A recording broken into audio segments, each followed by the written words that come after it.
It's your summer. What the bird is barbecuing. G'day you filthy jabronis, it is the Verd Incarnate back with you again. Yes, I know, before you rain the booze on me in the comment section, yes, this is a post-com. About halfway through the recording of the actual battle, my computer completely froze.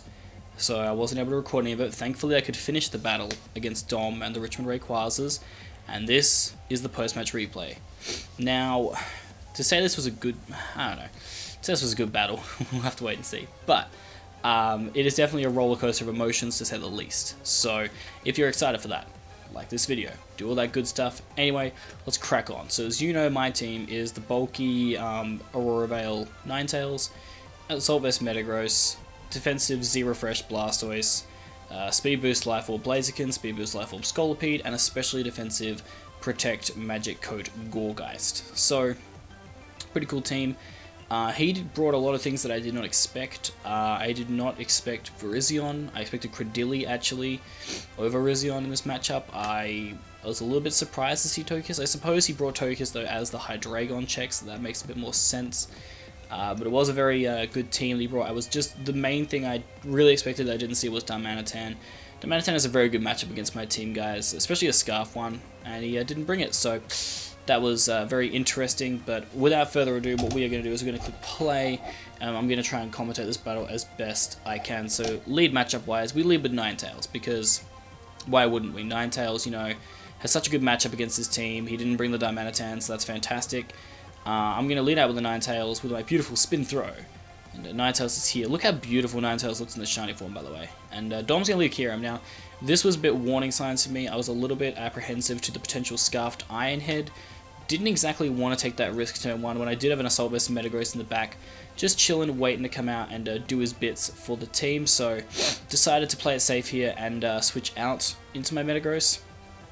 Because Metagross handles Kyurem just fine, especially with the AV set, and the worst thing he's going to do to me is probably go for an Iron Head. But Dom makes an interesting play by doubling out into Qwilfish, I guess expecting a Moonblast from me, which is fair enough. Like, he was actually a sub Kyurem, so that makes a lot of sense. Now this turn, I didn't see Intimidate, so I thought he might be Poison Point, which is fair enough for the Scolipede and whatnot. Not for Scolipede, for Blaziken, and I decided to go here for the Zen Headbutt because he does not have a good switching for it on his entire team. So Zen Headbutt pretty much OHKOs Qwilfish if it is an offensive Qwilfish. He goes for Thunder Wave, and I'm like, oh, this is fine. Like, we can hit him with the Zen Headbutt and pretty much knock out this Qwilfish right now. This annoying Pokemon could be out of here. Full para. Now, keep in mind, this is full para count number 1. Let's just keep that in mind, people. So, Qwilfish pretty much should have been dead here, depending on Dom's spread. If it was the Suicide Lead one with the, what do you call it? If it was Suicide Lead with, Destiny Bond. So because of that, I actually click Mash this turn, predicting Destiny Bond, but he actually goes out to Virizion, and I get Paralyzed again. Up to 2 now. And I'm like, well shit, there's a Virizion on my screen. So, I mean, I go out to the basically the best thing that can check Virizion in this matchup, and that is going to be my Gourgeist.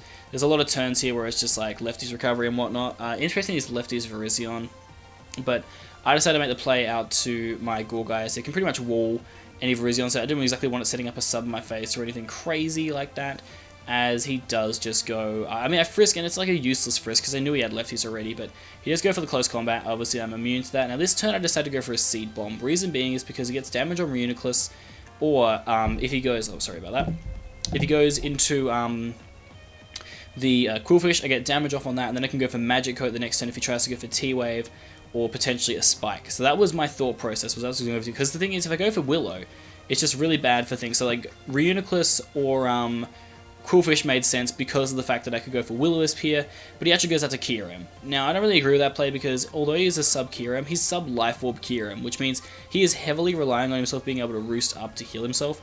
As you can see, the Seed Bomb does a decent amount, so what this tells me is he is definitely more specially bulky on his Kyurem. And that's really good information for later on, because I do have physically offensive Scolipede as well as Blaziken. Now, the reason why I went for Protect that, you're probably wondering why. I did not see lefties recovery, so I assumed if it was a sub Kyurem, I'd see lefties recovery, so I'm assuming here that this is not sub Kyurem. This is like a Specs Kyurem or something. And so I go out to Metagross, because I can take Ice Beams from this thing all day, and then he reveals the sub. Dom is a sub-life orb Kyurem, and this is a little bit scary. So I'm like, that's fine, I'll be able to bullet punch, break the sub, we'll be fine. Nope, get fully powered again. This one sucks the most, I think, out of all the full powers that I had, because not only would I have broken the sub at that point, but like Kyurem at this stage as well was at about half health. So if he went for the roost, I could just spam BP, kept him at a low range of health, which would have been great. This is like a very frustrating situation to be put in, because you can see how much bullet punch does there to Kyurem at this point. And he does go for the roost here, and I'm like, well, this is fine, like I can go for a BP. I know that BP to a defensive Kyurem does like a good like 35-40%, which is really nice to be able to wear this thing down. Like, it's really, really nice. It would be a real shame if for the 4th out of 5 times we get paralyzed. Metagross could have done so much more in this game. It was my main Reuniclus check. There is still a Reuniclus in the back, and Metagross is now gone. So Thunderwave did not help me at all, and I'm realizing now I've got to make some plays or else I'm screwed. So I go into Ninetales, and I'm like, the one thing that can save me in this matchup against Dom is the fact that Aurora Veil is still such a broken move and is very, very, very strong against him here. So I'm going to use it, and I'm going to abuse it. He has no reason to stay in, and I had to really think about this next few turns though, because I realized that Qwilfish is annoying, like I can 1v1 it, but I just saw it use Thunder Wave. I cannot afford my Ninetales to get paralyzed. It is way too important to my team for it to get paralyzed. So I'm like, okay, I'm going to predict the T-Wave and go out to my Blastoise here, because Stoice doesn't really matter if it gets paralyzed, and then what I can do is double back into Ninetales on a potential spike, potentially encore it into spikes, and then go from there and actually do something. So that was my thought process. I'll go out to Stoice, and it'll be, you know, happy days. You know, he'll go for like, you know, your T-Wave, shenanigans and whatnot, and he actually goes for Whirlpool and misses. This is a really, really crucial turn. If he'd Whirlpooled and trapped me, that would have been annoying. I could have used my Z-Crystal thing to save me, but at the same time, it would have wasted a lot of time, would have been very, very monotonous and annoying, so I'm very glad that didn't happen. However, he goes for Toxic. Now, the reason I stayed in here was because I figured he may go for the Thunder Wave still. I also expected him to go out to Kyurem here, so I actually went for the Toxic, predicting him to go out to Kyurem, because it made a lot of sense against Blastoise, but he actually stays in, and I realized, okay, this is my chance, because I'm poisoned. His best player is to go for Whirlpool again to trap me. There's no point going out to Kyurem now. You have Blastoise basically where you want it. You know it has Toxic. There's no point going out to Kyurem. So I make the hard read out to Ninetales on this next turn. The reason for that is because if he does go for the Whirlpool again, what I can just do is go for my Encore and lock him in a Whirlpool, and then be able to fire off Freeze Dries, because his Freeze Dry switch-ins aren't that numerous on his team, and it's just really handy for me in general. As you're going to see, that HP investment on Ninetales means that I can absolutely eat up these Whirlpools for days. And this is a really good situation, because I don't want to allow... This is the situation I wanted. Getting it on Qwilfish when it uses a move other than T-Wave or Toxic. And now I'll be able to potentially take advantage of this. Would have been really nice to kill this thing off with Metagross earlier. Would have been so much better for my team. But I'm going to go for the Encore here. The fact that... I don't know what its last move is, but I'm thinking it's not going to be the Aqua Jet set, which means that Blaziken has a really good chance in this matchup in general, as he is now locked into Whirlpool, which is really nice to me. This basically allows me to get a free Freeze Dry off, and his only like good switch into Freeze Dry at this point is Reuniclus. And Reuniclus is a little bit scary now because Metagross is dead, so I have to play that one really carefully. But at this point, it's a free Freeze Dry, and he actually stays in, and this is a huge turn. Letting Qwilfish get weakened is massive for Dom. If he had not let Qwilfish get weakened, if he'd gone straight out to something like Reuniclus at that point in time, then it meant that he gets a crit there, which doesn't really matter. But at that point, letting Qwilfish get weakened opens the door for Scolipede. At this point, Qwilfish is at the range where a +2 Life Orb Poison Jab from Scolipede will always knock it out, especially since it's not Intimidate.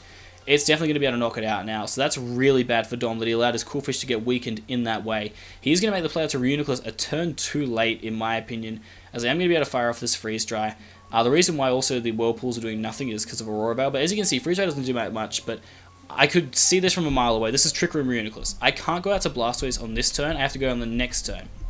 I get a crit here, which is like, it doesn't really change anything in the course of the battle. It's a kind of useless crit, like his Whirlpool one on my Ninetales. So at this point, my Aurora Veil is gone. I don't want to set it up again, because I know a Psychic here will kill me, so I have to play around the Trick Room, and I have a way of doing this. I go into my Blastoise first to take the Psychic, and the thing is, I wanted to kind of lull him into a false sense of security. He's going to drop that Psychic on me like it's hot, and the thing is, from this range, he isn't able to kill me with a Shadow Ball. So because of that, and because he doesn't want to take the risk of, you know, Miracle or something crazy from Blastoise here, I'm actually going to make the play of switching out to my Gourgeist. Now, my Gourgeist, as you know, is packing Protect. So now, if Dom was, smart and knew the strategy, he could have maybe switched around and played around the strategy. Like, I would have gone maybe out to Kyurem on this turn and really abused it. But Dom doesn't make that play, which is really fortunate for me, as I can swallow that because of my special defense with my Gourgeist. And one thing I can really do here, which is great, is I can Protect. Now, Trick Room is going to die after this turn. If Dom was smart, on this turn, he should have gone out to his Kyurem. Just because if Blastoise was in, it's a free sub. But he makes probably, I wouldn't say it's a choke necessarily at this point, because he's still very much in control of this game. But he makes a bad play on, in my opinion, it's a bad play of staying in with Reuniclus and clicking Shadow Ball again. And what this does is I sack off Blastoise. Reason being is because if you look at his team, Stoice did nothing. It really doesn't do anything to his team. I can sack it off here, and what I can do now is go out to my Scolipede, to which his team has no switch in because he let his one switch in get weakened. So I'm like, okay, this is perfect. Scolipede can come in and start putting it work. So the Twist Dimensions returns to normal, and Ric Flair is here. Woo! It's time, my boys. Ric Flair just has to hit the Mega Horn here, because I was like, I didn't see an item when Gourgeist came in, so I was assuming it was one of the Z Crystals, and I was like, oh shit, this is bad. But actually, it turns out he forgot to put an item completely on his Reuniclus. I don't know if that would have mattered too much. It potentially depends on if he chucked a Life Orb on. If he had chucked a Life Orb on, I think Blastoise still could have taken that Psychic, and then Gourgeist could have taken 2 of them regardless, meaning he would have been forced to click Shadow Ball. I still would have protected. Like, everything would have pretty much happened the exact same way, just Gourgeist would have been a little bit weaker. I make a smart play here. I think it's a smart play in general of going back out to my Ninetales. Reason being is because Mega Horn actually doesn't kill Kyurem from there, even though I have Adamant Life Orb, because I think he's max HP. So I go out here knowing I can take this Ice Beam. Like, I can swallow these Ice Beams up. That doesn't do too much at all. Honestly, that's not that much at all. It's not bad. And what I'm going to do here is actually go for the Aurora Veil, and he makes an interesting play of switching out. I guess maybe fearing potential. I mean, okay, the reason I think he went out to Helios here is because he feared the potential Encore, and then I go out to my Blaziken, set up an SD, and win. That would be a fair enough assumption as to why Dom did that, but it's a free Aurora Veil for me. This is a speed tie now, potentially, depending on if this Helios is scarfed or not. I actually haven't talked with Dom about whether it was. I'm inclining to whether it was. He actually goes to U-turn. Now, this is a huge, huge turn. The fact that he lets my Ninetales live is, like, it doesn't actually, honestly, this doesn't really change too much of the match. It just depends on, like, what would have done more damage to me. If he had, actually, no, this is a huge turn. Realistically, if he clicked Thunderbolt there, he would have been in a much better position, because if he clicked Thunderbolt and killed my Ninetales off, then Scolipede was going to have to take a Thunderbolt, and Scolipede would much rather take a Virizion Stone Edge than a Heliolisk Thunderbolt. That being said, I think I still would have got off the amount of damage that I do in a second to this, because see, the path to victory has been sealed. Like, I know at this point, like, after all the bullshit that happened at the start, the game is pretty much now mine to lose, because I'm under Aurora Veil, and the worst thing Virizion could do to me is Stone Edge at this point, and it's weakened. The Quillfish is weakened. The only thing really stopping me from sweeping his team right now is missing a Mega Horn or a Kebia Berry on his Togekiss. Ric Flair is at so much fresh health. He doesn't have Rocks up, so this is perfect. I can just go straight for the Swords Dance here, because although Virizion will outspeed me on this turn because I am Adamant, I'm able to swallow that because of the Aurora Veil, and I can just go for the SD. And at this point, the Hail is also going to stop, and that's pretty much just like, it's currently 5-3.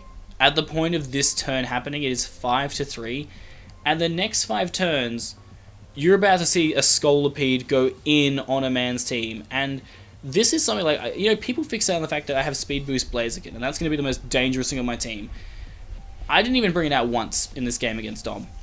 Not even once. And I turned this around, like, honestly, this game could have gone a lot differently. If I'd killed that Quillfish on, like, the second turn of the battle with Zen Headbutt, which I'm pretty sure, judging on the way he was playing his Quillfish, it wasn't fully physically defensive, so I could have killed.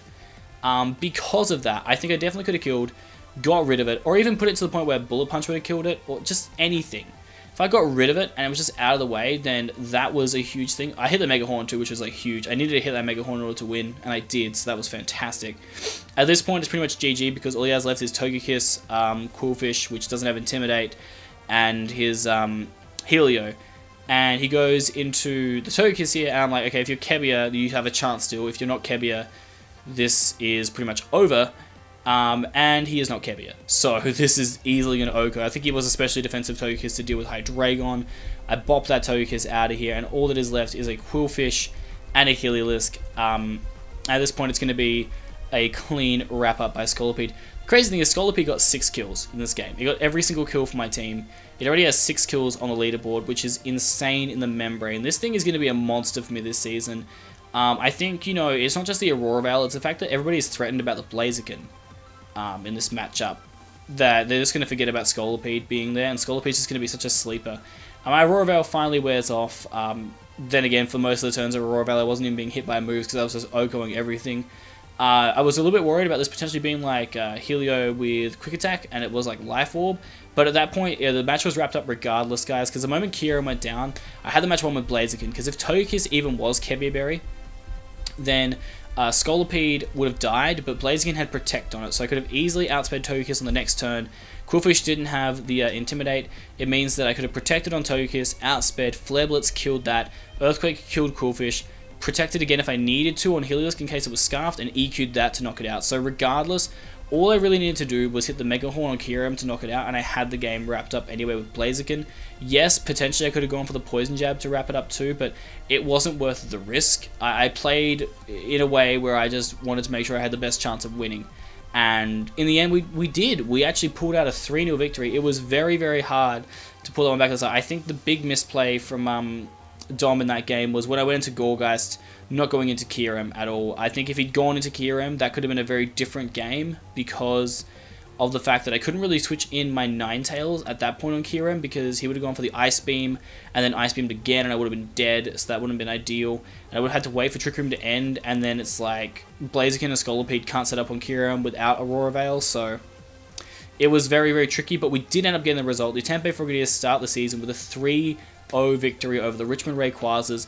Probably won't face him again until the final, so hopefully I do see Dom there again. It'll be fantastic to have another matchup against him, hopefully with not as much hacks as this one. I do feel, honestly, that the result would have been more in my favour if the hacks didn't happen. I think having Metagross still been around and knocking out Quillfish turn 2 would have been phenomenal. I could have taken, you know, Kyurem on a bit better. I could have dealt with potentially Reuniclus a bit better. Just getting damage on Reuniclus regardless would have been phenomenal at that point. But you know what, I'm not going to lament on it. The team functioned exactly how I said it would in the team builder. The aim was to get up Aurora Veil, set up an SD and win. I did that exact job. I got it done. Scolipede with 6 kills to start the season. Ric Flair just woo in his way up the kill leaderboard. But that's going to do it for this week. Stay tuned for next week. I actually have no idea who we're playing because it's 2:45 in the morning, so I have no idea who we're playing. But I am so hyped. Like, we got our first win for the season. I'm very, very happy with that result. Let me know how you thought about it in the comments below. You know, like, subscribe, all that good stuff. So we do start off with a win. This is going to be a very tough season. Though. This battle alone has shown me this is going to be a very tough season because Dom did play very, very well. I think if he just played his Kyurem better, he had a much better chance of beating me. But at the same time, I think, you know, if Metagross didn't get hacked so hard, he would have definitely been in a bad position. Like, if he lost Virizion too, then it would have opened a lot of doors potentially for other things on my team. But yeah, I don't really regret not, like, obviously I could have brought Nidoqueen over Blastoise and it could have been a lot better for my team, but at the same time, like, as you can see from the team that he brought, Kyurem was clearly designed to take hits from Nidoqueen.